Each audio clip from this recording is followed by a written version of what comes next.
अब रामकृष्ण र विवेकानन्दको जुन मित्रता गुरु शिष्य परम्परा त्यो बुझ हामीले किन बुझ्नु पर्छ, हामी सबैलाई किन काम लाग्छ भने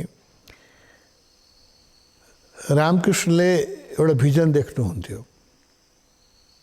उहाँ जब कालीको उपासना गर्न थाल्नुभयो र उहाँलाई जब ज्ञान भयो उहाँले भिजन देख्नुहुन्थ्यो। भिजन के देख्नुहुन्थ्यो भने सूक्ष्म लोक छ, सप्तऋषि लोक, जहाँ हामी शरीर छोडेपछि जब हामी जान्छौँ त्यो अनेक लोकहरूमध्ये हिरण्य लोक छ होइन, त्यसमा कारण लोक छ, स्वर्ग छ, नर्क छ, यस्तो धेरै छ।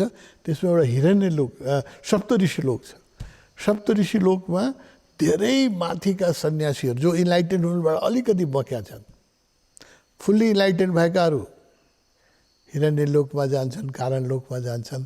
त इन्लाइटेन हुनुबाट अलिकति बचेका जोहरू छन् तिनीहरू चाहिँ जाने चाहिँ सप्तऋषि लोक हो।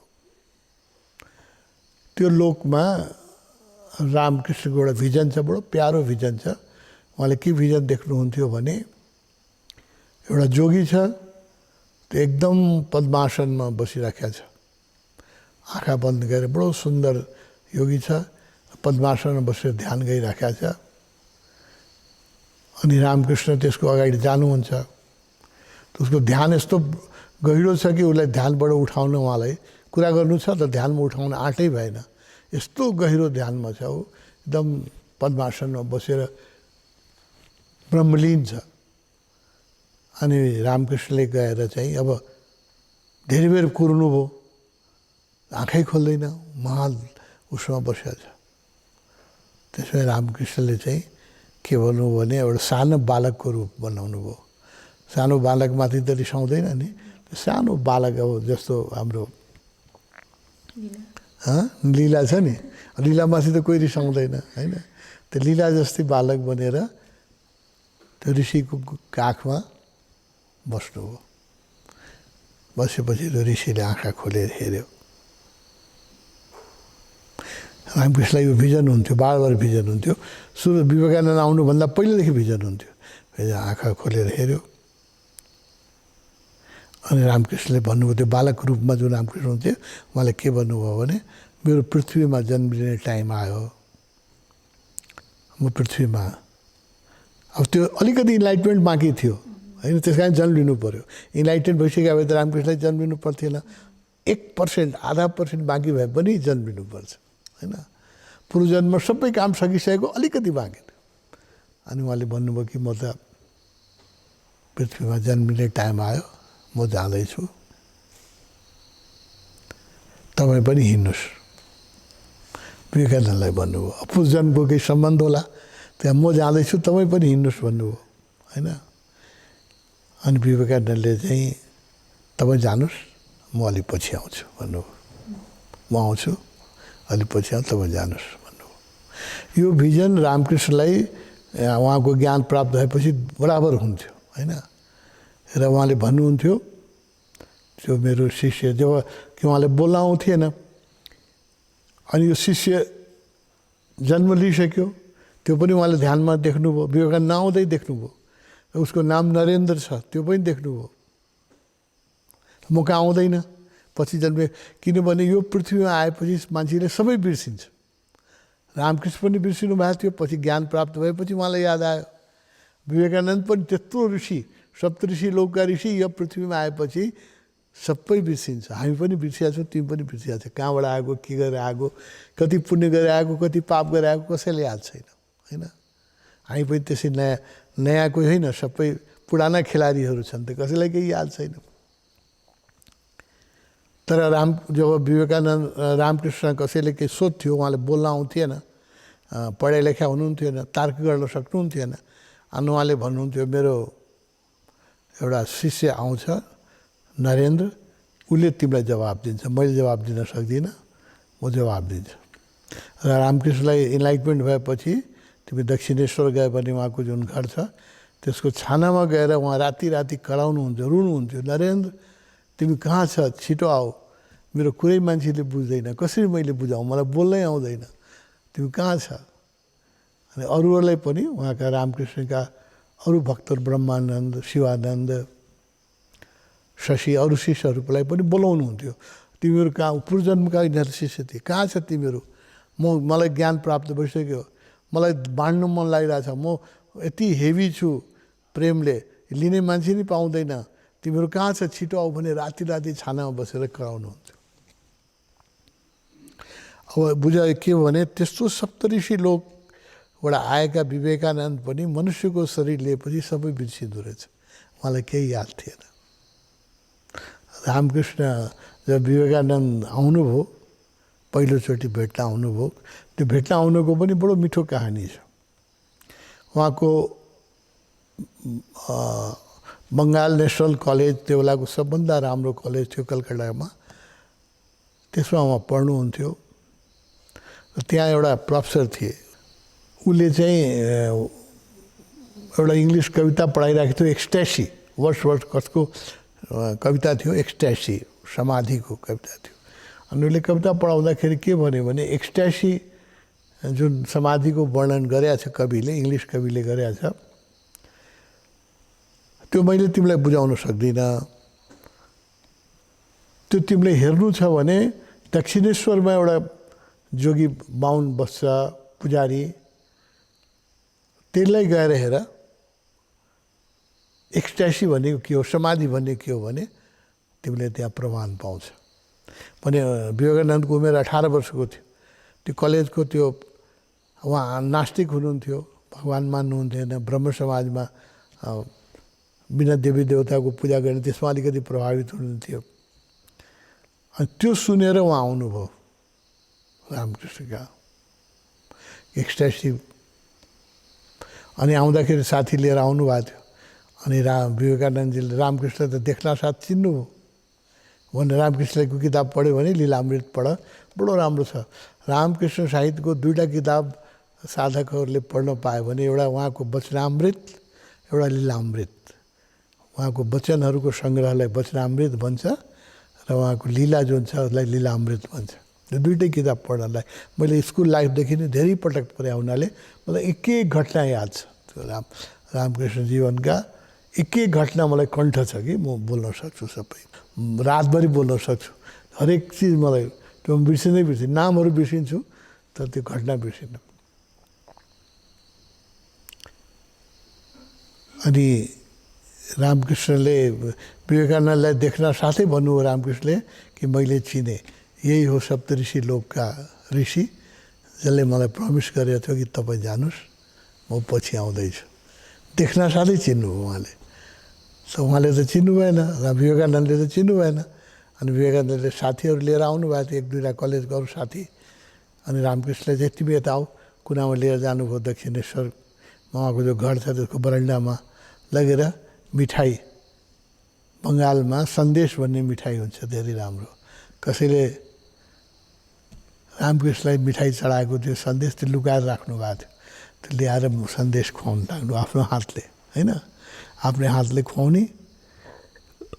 विवेकानन्दले गजब लाग्यो, उहाँ त बौद्धिक व्यक्ति हो, के हो कस्तो यो पहिलोचोटि देखाएको छ, हेर्दाखेरि पनि पागल जस्तो छ यो मान्छे, होइन, यस्तो भावमा छ। आफ्नै हातले मिठाई खुवाउने, अनि मिठाई खाएपछि जुन जुठो खस थियो तल त्यो टिपेर आफै खाने। अनि विवेकानन्दले भन्नु तपाईँ बाहुन हुनुहुन्छ, विवेकानन्द कायस्थ हुनुहुन्थ्यो। अनि बाहुनहरूले कसैको जुठो खाँदैन, फेरि तल्लो जातको कायस्थ त बाहुनभन्दा धेरै तल्लो जात हो। अब कायस्थको जुठो बाहुनले खाएको त एकदम, उहाँले मलाई पाप लाग्छ भन्नु, यो के गर्नुहुन्छ तपाईँ बाहुन हुनुहुन्छ, मभन्दा जेठो हुनुहुन्छ, म तल्लो जातको मान्छे हो तपाईँभन्दा, तपाईँले चाहिँ मेरो जुठो खानुहुन्छ, मलाई पाप लगाइराख्नु भएको छ भनेर विवेकानन्दले अब्जेक्सन गर्नुभयो। अनि रामकृष्णले के भन्नुभयो, नरेन्द्र तुम अपने को नहीं पहचानता है, तिमीले आफूलाई चिन्दैन, तिमी नारायणको अवतार हो, तिम्रो जुठो होइन यो प्रसाद हो मेरो लागि। अब बुझ, यस्तो प्रेम हुन्छ गुरु र शिष्यको प्रेम, यस्तो हुन्छ गुरुले शिष्यको जुठो खान्छ, होइन। यो प्रेम हामीले बुझ्न सक्दैन। यो प्रेम बुझ्नलाई त्यो हाइटमा पुग्नुपर्छ, होइन। सबरीले रामलाई बाहिर खुवाउँदाखेरि पहिला आफै चाखेर खुवाउँथ्यो, होइन, जुठो खुवाउँथ्यो, आफ्नो जुठो खुवाउँथ्यो, किनभने गुलियो छ कि छैन, गुलियो छैन भने नखुवाउने, पहिला आफै चाख्थ्यो अनि खुवाउँथ्यो। प्रेममा यो सबै हुन्छ, जुठो पनि हुँदैन, अशुद्ध पनि केही हुँदैन। यस्तो भागवतमा पनि धेरै कथा छ यस्तो। एउटा गोपी एकजना आएछन्, गोपी चाहिँ कृष्णको उसमा खुट्टा राखेर उसको काखमा खुट्टा राखेर सुतिराखेको छ होइन। अनि त्यो जोगीले देखेर चाहिँ एकदमसँग रिसाएछ, के भइरहेछ यो भगवान्, के भइरहेछ, तपाईँमाथि खुट्टा राखेर सुत्ने पाइन्छ यस्तो भनेर, यो त घोर अन्याय भयो, तपाईँ कसरी यस्तो बर्दाश्त गर्नुहुन्छ भने कृष्णले के भन्नुभएको छ भने तिमीले यो बुझ्दैन र तिम्रो यो भाषा होइन, प्रेममा सबै चल्छ, प्रेममा कोही माथि हुँदैन कोही तल हुँदैन, सबै बराबर हुन्छ भनेर। त्यही प्रेमको भाषा सबैले बुझ्दैन। अनि त्यो उहाँले जहिले पनि रामकृष्णले के भन्नुहुन्थ्यो भने यो त नारायण कसैले अब जस्तो विवेकानन्द जुन जातिबाट आउनुभएको थियो त्यो जातिमा मासु खाने चलन छ होइन, रक्सी खाने चलन छ। उहाँको बुवाले मान्छेहरूलाई खुवाउनुहुन्थ्यो, तमाकु गाँजा रक्सी यस्तो खुवाउनुहुन्थ्यो। अनि विवेकानन्दले फुल खानुहुन्थ्यो, अनि आएर मान्छेहरू शिकायत गर्थ्यो। हो ऊ भइसकेपछि पनि, रामकृष्णका शिष्य भइसकेपछि पनि विवेकानन्दको पुरानो संस्कारले गर्दाखेरि बानी जाँदैन नि।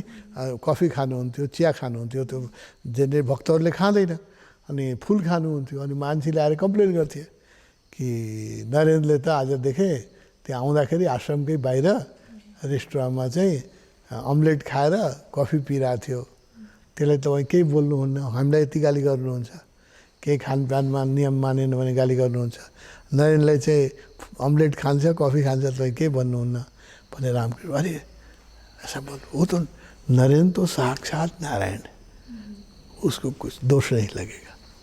यस्तो प्रेम थियो, बुझा होइन। नारायण मतलब अब उहाँ सम्भावना देख्नुहुन्थ्यो, विवेकानन्दको तो साक्षात नारायण का अवतार है, उसकी शिकायत मत करो, उसको कोई दोष नहीं लगेगा। अब यस्तो प्रेम थियो विवेकानन्द र रामकृष्णको। त्यही प्रेम यो एउटा गुरु र शिष्यको बिचको सुन्दरतम अभिव्यक्ति हो। बङ्गालमा यस्तो अभिव्यक्ति धेरै भएको छ। योगानन्द र युक्तेश्वर गिरीको प्रेम होइन, रामकृष्ण र चाहिँ विवेकानन्दको प्रेम, र विवेकानन्दका पनि शिष्यहरूले उहाँलाई त्यस्तै प्रेम गरे। जस्तो एकजना भगिनी निवेदिता थिए, त्यो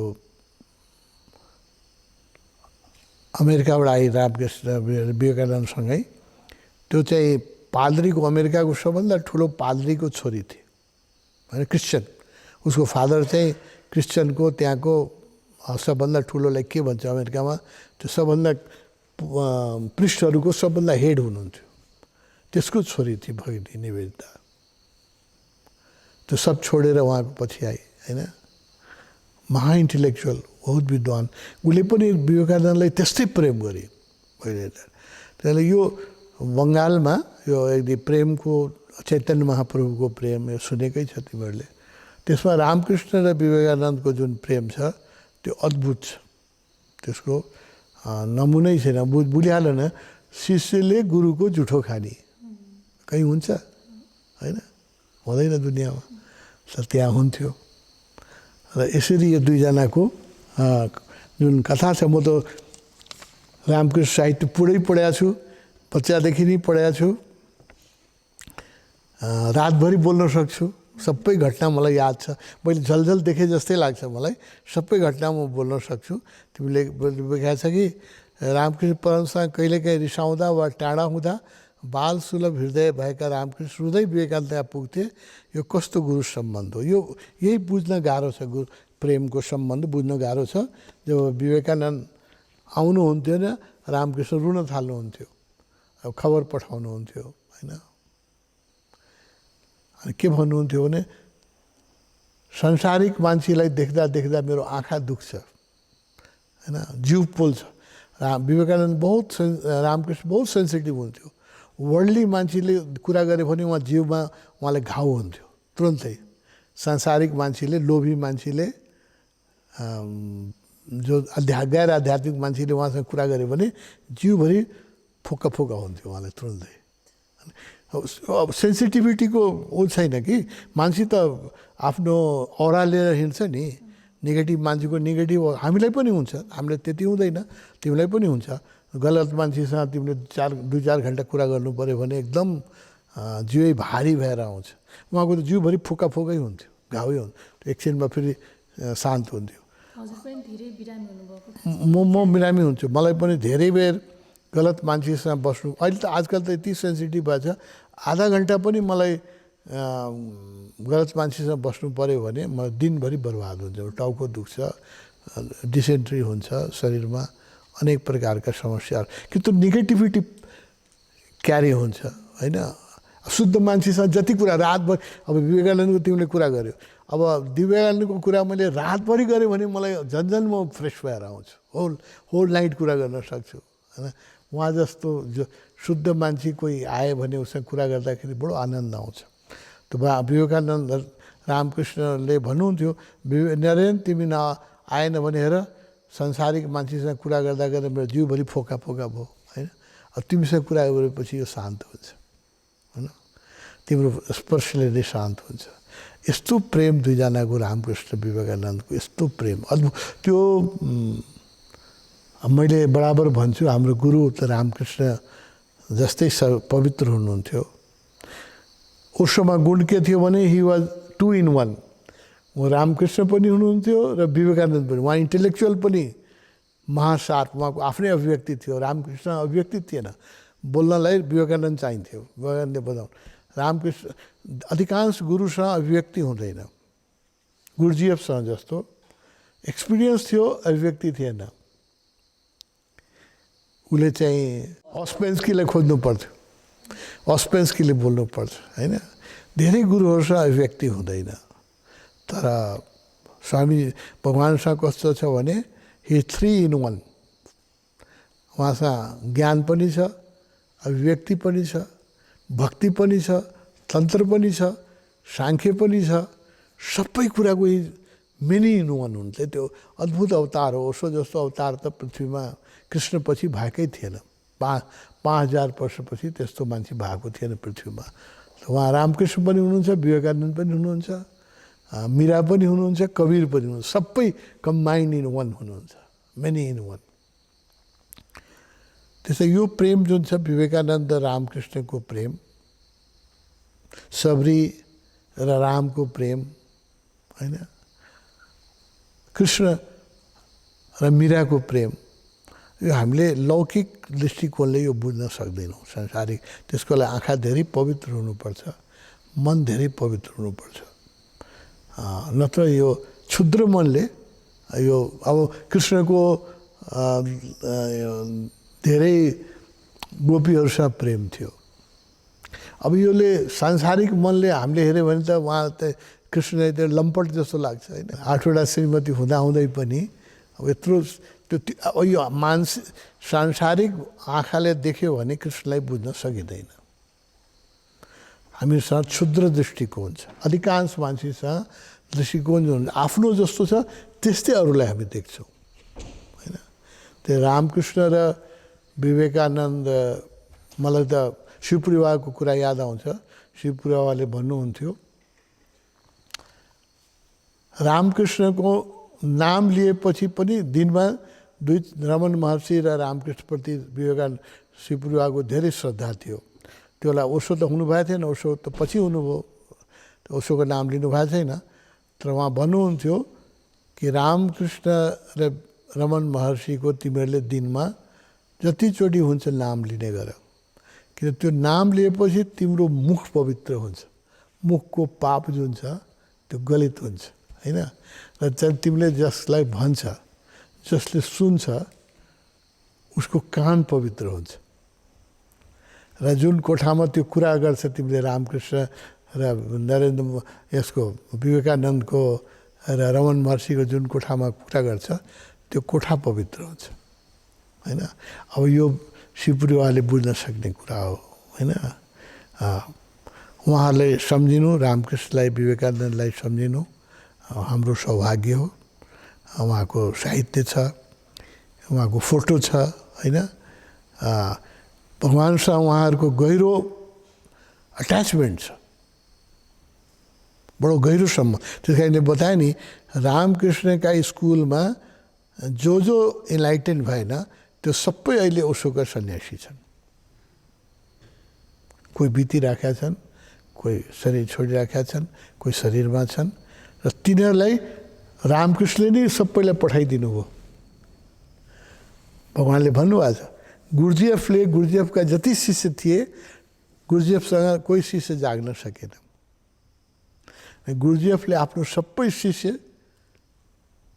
भगवान्का पठाइदिएछ। त भगवान्का सन्यासी छन्। रामकृष्णका सबै जो इन्लाइटेन भएन, विवेकानन्द त हुनुभयो इन्लाइटेन, उहाँले जोडी परेन। मा शारदा इन्लाइटेन हुनुभयो, उहाँले जोडी परेन। अरू पनि भयो होला, मलाई थाहा छैन, तर म धेरैलाई चिन्छु, किनभने म पनि त्यही स्कुलबाट आएको हुनाले म चिन्छु। रानी रासमती भगवान्का सन्यासी, केशवचन्द्र सेन भगवान्का सन्यासी, होइन। र धेरै रामकृष्णका शिष्यहरू अहिले पनि भगवान्का सन्यासी छन्। यो जन्म उनीहरू पार हुन्छन्। स्वामीजी, शिष्यलाई सत्मार्गमा निरन्तर लाग्ने जसले प्रेरणा दिनुहुन्छ उहाँलाई नै आचार्य मृत्यु भव भनेर भनिएको छ। यो संस्कृत श्लोकको अर्थ के हो स्वामीजी? यो हाम्रो शास्त्रमा ठाउँ ठाउँमा भनेको छ, आचार्य मृत्यु भव। किनभने हामीलाई हाम्रो मृत्यु के हो बरा? एउटा शरीरको मृत्यु हो, एउटा मनको मृत्यु हो, अहङ्कारको मृत्यु हो, सूक्ष्म शरीरको मृत्यु हो। हामीसँग 7वटा शरीर छ। मर्दाखेरि त कुन शरीर? एउटा खालि स्थूल शरीर मर्छ, 6वटा शरीर रहिरहन्छ, होइन। एक्चुअली डेथ जुन हो त्यो 1/7 डेथ हो, त्यो डेथै होइन, होइन। अरू सूक्ष्म शरीर त हामीसँगै जान्छ, त्यसले अनेक जन्म दिलाउँछ, अनेक जन्म दिलाउँछ। कसैको सेकेन्ड बडी पनि डाई गर्छ, थर्ड बडी डाई गर्छ, होइन। त मेन्टल बडी त मर्दैन, फोर्थ बडी त सँगै जान्छ, होइन, मानसिक शरीर।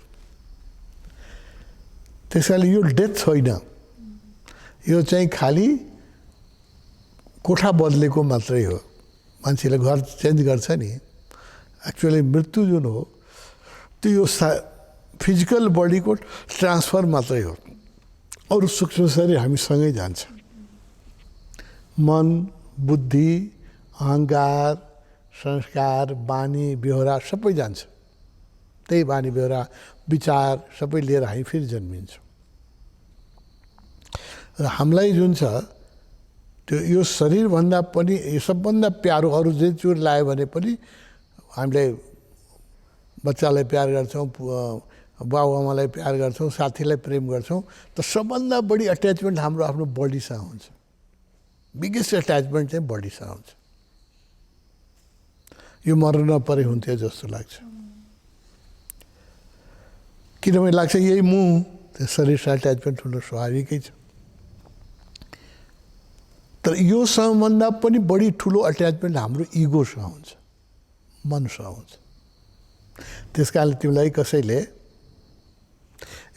आज तिम्रो स्वास्थ्य अलि ठिक लागिरहेको छैन, तिम्रो शरीर बिरामी छ कि भन्यो भने, के हेल्थ ठिक छैन कि भन्यो भने तिमीलाई उसप्रति उही लाग्छ, मेरो हेल्थको केयर गर्छ, मलाई हेर्छ भनेर तिमीले चाहिँ रिस उठ्दैन, होइन। त कसैले आज तिम्रो दिमाग ठिक छैन बोलायो कि क्या भन्यो भने धेरै रिस उठ्छ, होइन। अहिले के भन्छ शरीरभन्दा पनि हामीलाई प्यारो हाम्रो अहङ्कार छ। शरीरमा कसैले चोट गरे पनि मान्छे बिर्सिन्छ केही दिनमा, त अहङ्कारलाई चोट गऱ्यो भने मान्छे बिर्सिँदैन। जति अहङ्कारी मान्छे हो संसारमा सानो सानो अहङ्कारको चोटले विशुद्धहरू भएको छ। ठुलो ठुलो महाभारतको युद्धै भयो, त्यो द्रौपदीले उसको दुशासनको र कौरवहरूको अहङ्कारलाई चोट गर्दै हुनाले त्यत्रो महाभारतको युद्ध हो।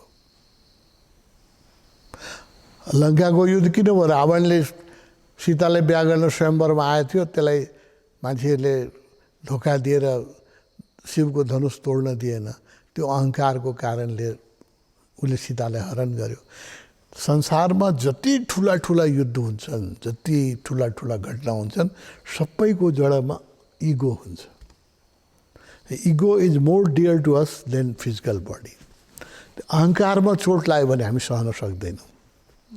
शरीरमा कसैले चोट गऱ्यो भने बिर्सिन सक्छौँ, दुःख दियो भने बिर्सिन सक्छौँ। अहङ्कारमा चोट गरिदियो भने त्यो हामी बिर्सिँदैनौँ। र जो जति अहङ्कारी हुन्छ त्यो त्यतिकै बिर्सिँदैन। साधारण अहङ्कारको चोटको लागि ठुलो ठुलो बदला लिन्छ, ठुलो हत्या गरिदिन्छ, के हुन्छ त्यो पत्रिका रोज पत्रिकाहरूमा निस्किराखेको हुन्छ, पढिराखेको मान्छेले हत्या गरिदिएको छ, आफ्नै श्रीमानको श्रीमतीको हत्या गरिदिन्छ। कस्तो इगोमा चोट लाग्यो भने होइन। आज मात्रै पढेँ, छोराले बाउको हत्या गरिदिएको थियो, आज मात्रै न्युजमा पढेँ। इगो भनेको यस्तो हाम्रो सेन्सिटिभ डियर छ। अब गुरुले र बाधा त्यही हो एउटा। आध्यात्मको मार्गमा के बाधा छ सोद्धाखेरि काठमाडौँ आउँदाखेरि भगवान्सँग मैले सोधेको थिएँ। मेरो प्रश्न छ त्यसमा, टक अन हिमालय भन्ने किताबमा भगवान्सँग प्रश्न छ। मैले सोधेको थिएँ कि मैले यत्रो वर्षदेखि ध्यान गरिराखेको छु, किन मलाई ज्ञान प्राप्त हुँदैन? ध्यानको मार्गमा के छ बाधा? अनि उहाँले भन्नुभयो दुईवटा मात्रै बाधा छ। एउटा अहङ्कार, सबैको, मेरो मात्रै होइन सबैको अहङ्कार, र अर्को चाहिँ च्याटरिङ माइन्ड, यो मनमा जुन विचार खेलिराखेको हुन्छ, अल द टाइम च्याटरिङ माइन्ड। यो दुईवटा मात्रै बाधा छ। यो गुरुले हाम्रो अहङ्कारको अपरेसन गर्छ, अहङ्कार तोड्छ, हाम्रो चोट गर्छ। बडो चोट लाग्छ अहङ्कारलाई। गुरुले चोट गरेको बेलामा यति चोट लाग्छ।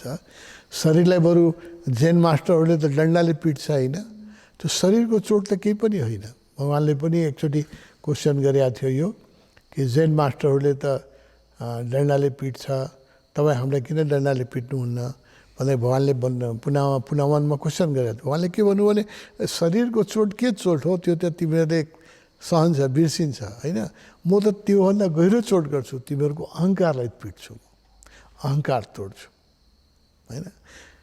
त्यो अहङ्कारलाई तोड्दाखेरि बहुत चोट लाग्छ र त्यो शरीरको मृत्युभन्दा पनि बढी दुःखदायी छ। त्यो गुरुले अहङ्कारबाट हामीलाई मुक्त गर्छ। अहङ्कारबाट त्यसै मुक्त हुँदैन, त्यसको लागि गुरु धेरै कठोर भएर आउनुपर्छ। सामान्यतया मान्छे अहङ्कारबाट मुक्त हुन इम्पोसिबल छ। गुरु नहुने व्यक्तिले अहङ्कारबाट मुक्त हुन चाहिँ अलमोस्ट इम्पोसिबल छ।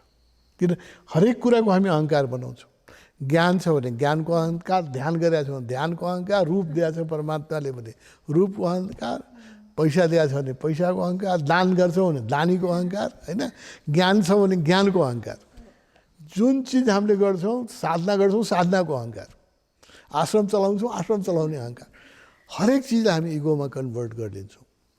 त्यस कारणले अहङ्कारले मुक्ति हुनै दिँदैन। अहङ्कार मात्रै बाधा हो, अहङ्कारले मुक्ति हुनै दिँदैन।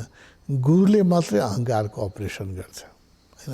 गुरुको कामै के हो भने हाम्रो अहङ्कारबाट हामीलाई मुक्त गर्ने अपरेसन, र त्यो बहुत पीडाजनक छ। उहाँले भन्नुभयो लठीले पिट्यो भने तिमी सहन्छ के करे, तिम्रो अहङ्कारलाई चोट गऱ्यो भने त्यो भयङ्कर चोट लाग्छ। र मेरो काम त्यो हो कि तिम्रो अहङ्कारलाई, त्यस कारणले गुरुलाई बुझ्ने ऋषिहरूले उपनिषदमा, हाम्रो शास्त्रहरूमा के भनेको छ भने गुरु त मृत्यु स्वरूप हुन्छ, आचार्य। त्यसले जुन दुःख दिन्छ त्यो मृत्युले दुःख दियो भन्दा पनि बढी दुःख दिन्छ। त्यत्रो ठुलो परीक्षा लिन्छ, त्यति ठुलो कष्ट दिन्छ होइन। जबसम्म भगवान्ले भन्नुभयो जबसम्म मान्छेको सम्भावना हुँदैन, जो मान्छे क्याजुअल आउँछ उसप्रति म बडो मधुर हुन्छु, बडो मिठो हुन्छु। नयाँ आएको व्यक्तिलाई पनि म बडो प्रेम गर्छु, बडो उनीहरूसँग बडो सफ्ट हुन्छु। जस्तो जति तिम्रो सम्भावना बढ्दै जान्छ होइन, जति जति तिम्रो देख्छु म कि बुद्धत्वको निकट आउन लाग्यो, तिम्रो सम्भावना बढ्दै गयो, त्यति त्यति म कठोर भएर आउँछु।